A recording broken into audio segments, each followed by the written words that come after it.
नमस्कार प्यारे बच्चों। आज हम रिमझिम पाठ्य पुस्तक से पाठ 12 एक कविता पढ़ेंगे जिसका शीर्षक है गुरु और चेला। इस कविता के कवि सोहनलाल द्विवेदी जी हैं। द्विवेदी जी ने इस कविता के माध्यम से यह बताने की कोशिश की है कि हमें कठिन से कठिन परिस्थिति में भी घबराना नहीं चाहिए। हमें अपनी बुद्धि का उपयोग सोच समझकर करना चाहिए।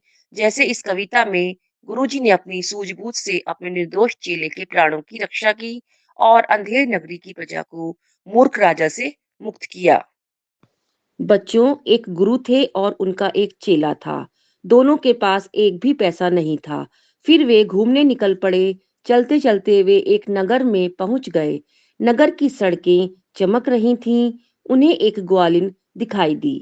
उसके सिर पर घड़ा था। गुरु ने ग्वालिन को रोक कर पूछा कि यह कौन सी नगरी है और यहाँ का राजा कौन है। यहाँ किसकी प्रसिद्धि का डंका बजता है। बच्चों, गुरु ने जब ग्वालिन से पूछा कि यह कौन सी नगरी है और यहाँ का राजा कौन है, तो ग्वालिन ने बढ़कर कहा, महाराज पंडित, भले ही आप यहाँ आए हैं, लेकिन यह अंधेर नगरी है। इसका राजा निरा मूर्ख है। यहाँ सब कुछ टके सेर मिलता है, चाहे वह भाजी हो या खाजा। सुनकर गुरु का माथा ठनका। उन्होंने सोचा कि यहाँ रहना उचित नहीं है, क्योंकि किसी भी पल अंधेर अर्थात कुछ भी अनर्थ हो सकता है। अतः उन्हें ऐसी मुसीबत में पड़कर जान नहीं देनी है। यहाँ से फौरन चल देना चाहिए। ग्वालिन से यह जानने पर कि ये अंधेर नगरी है और यहाँ का राजा मूर्ख है, गुरु ने तुरंत उस जगह को छोड़ने का निर्णय ले लिया। उसने चेले से चलने को कहा, परंतु वह माना नहीं। गुरुजी चले गए और चेला रह गया। बच्चों, एक दिन चेला उस नगरी का बाजार देखने निकला।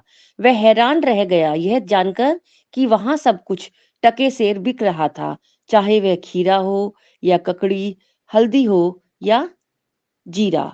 उस अंधेर नगरी में सब कुछ टके सेर मिलता था।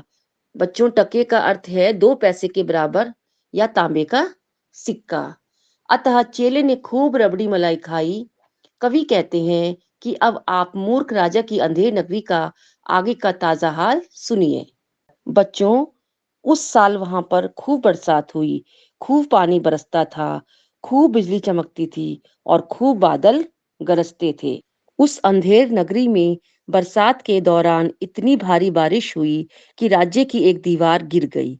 राजा तुरंत वहां पहुंच गया। उसने संतरी को बुलाया और उससे दीवार गिरने का कारण पूछा। संतरी ने झट जवाब दिया कि दीवार उसकी गलती से नहीं गिरी है। दरअसल दीवार कमजोर बनी थी, मोटी और घनी नहीं, इसलिए गिर गई। बच्चों, आगे की कविता हम अपने अगले भाग 2 में पढ़ेंगे।